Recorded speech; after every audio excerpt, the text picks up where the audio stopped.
Hey, it's Tonika Bruce, also known as Coach Bruce or the Network Nurse. I'm a registered nurse, an author, a leader, a doctoral student, a wife, and a parent. Join me on this journey to discuss nurse X's and O's from nursing to networking. With my experiences, failures, and lessons learned in leadership, business, and sports, my hope is to positively impact your life by challenging you to chase after your goals with relentless pursuit. Let's aim to achieve success beyond your wildest dreams. Hi guys, and welcome to Nurse X's and O's podcast. First of all, before we get started, I want to greet you all with a warm, happy holidays. Can you believe it's December already? And I know that so many people are looking forward to the new year. Many people look forward to this kind of year because in this season we associate this with the time of family and tradition and cheerfulness. And on the other end, others, particularly with the added stresses of the pandemic, it might be a little difficult to view and even celebrate the holidays with the same type of joy that we usually do. We're going to look at nurses and how nurses often schedule more shifts during this time, which might mean missing some of the festivities. Now we know that everyone doesn't observe the same holidays, but most nurses working holiday shifts encounter some common and high stress obstacles this time of year. Nurses sometimes have to take on extra shifts, usually because of staff shortages, also because emergency room visits really just skyrocket during this time of year. And this situation is especially true for ER nurses. And this is just one of the reasons I will say I believe ER nurses are a totally different breed. My hat goes off to you because I'm telling you, you deserve all the kudos in the world. You are different, but you are a very special and needed breed. Now, it probably just goes without saying, but being an ER nurse is not easy. It's very different from all types of other nursing because ER nursing is so multifaceted and they often take over frenetic and hectic environments. And the emergency department, most commonly known for most people as trauma department, or first level department, can be a highly stressful environment.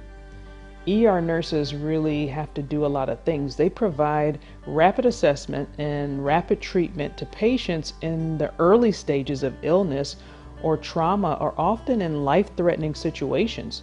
So working in this setting requires quick thinking. It also requires accurate assessments, teamwork, and excellent time management skills.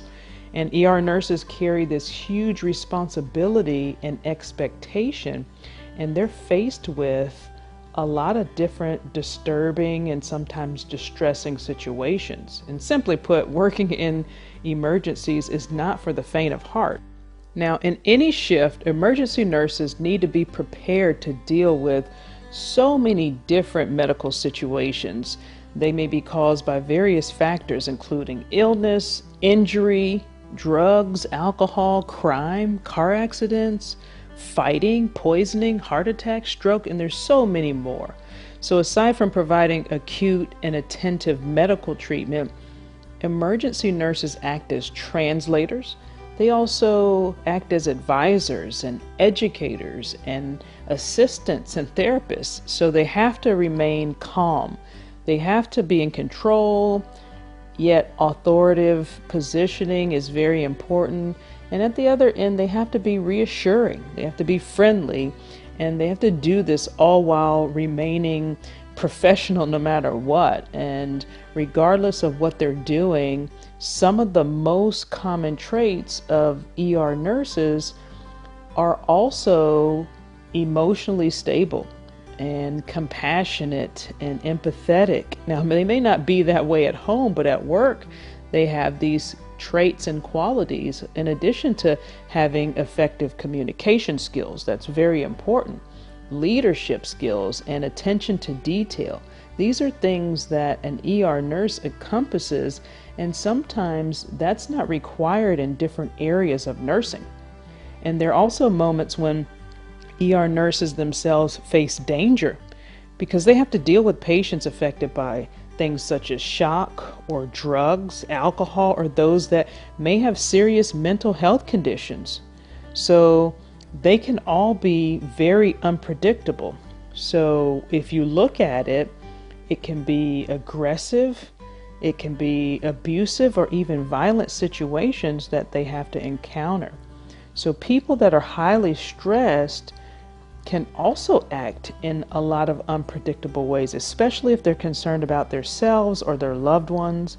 And there's always the possibility that the patient could have infectious diseases on top of all of those other erratic type behaviors. And the ER team may not necessarily be aware of this right away when they do an initial assessment or initial form of treatment. So emergency nurses are expected to assess patients and they have to triage them very quickly. And when they do that, they have to be as accurate as possible. So it's important that they do this because they have to determine which patients are in greater need, and it's not always straightforward. It's not the easiest thing. It's just sometimes a gut feeling most of the time.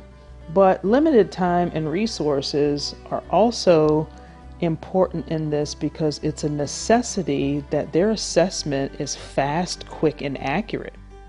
Then, in addition to their assessment, ER nurses have to have a wide knowledge of so many different procedures that they can confidently perform. Think about all the things that they may do in a shift, and we can't cover them all here, but they have to know basic first aid, and they also have to know advanced life support, or ACLS, and inserting IVs and starting therapy, administering medications, knowing the differences in the medications, administering blood transfusions, and assisting with intubation and artificial ventilation, suturing and setting broken bones and delivering babies, just to name a few. We could go on and on. So emergency nurses are highly knowledgeable about diagnostic tests as well, and any kind of procedures such as electrocardiograms and also x-rays. So ER nurses require specialized training, and if you look at recent studies, they found that this type of personality is very important to try to understand. In fact, the Australian Emergency Care Organization, they conducted this study, and I was reading about this. In 2014, they used this standardized personality test, and they did this to measure personality characteristics, and that data was used, was collected from over 72 different emergency nurses. And the scores were compared against just the norms found in general population. Well, that study found that nurses drawn to the ED or emergency department, they scored higher than the population norms that these nurses were highly extroverted, competent, also open to experience, very agreeable, and most importantly, they liked excitement. So if that sounds like you, I get a lot of people asking me about ER nursing. If that sounds like something that you enjoy and you're a thrill seeker and you like excitement and all of the other things we've talked about, then just remember that an ER nurse is never certain what a shift might bring. And if you're looking to become an ER nurse, you'll need to arrive at work fresh. You need to be alert. You need to be in high performance mode at all times because it's fast paced, and most of the time can mean juggling a myriad of patient needs. It's also a role where you need to thrive in a sometimes chaotic type work environment without losing your cool or getting disorganized or getting distracted. And sometimes shifts can be long and also maybe a little bit frantic and draining. But most ER nurses spend their holidays kind of tucked around in hospitals and trauma centers. But despite all of that, spending their holidays and extra hours, most ER nurses would agree with me that the reward is enormous because nurses help to save so many lives, especially ER nurses. Hopefully you guys liked today's episode. My goal is to be of help to you in making even the slightest change in your life through this podcast. And if that happens, then that's achievement enough for me. And I'd love to hear your thoughts. Make sure you don't forget to subscribe to the podcast. That's very important.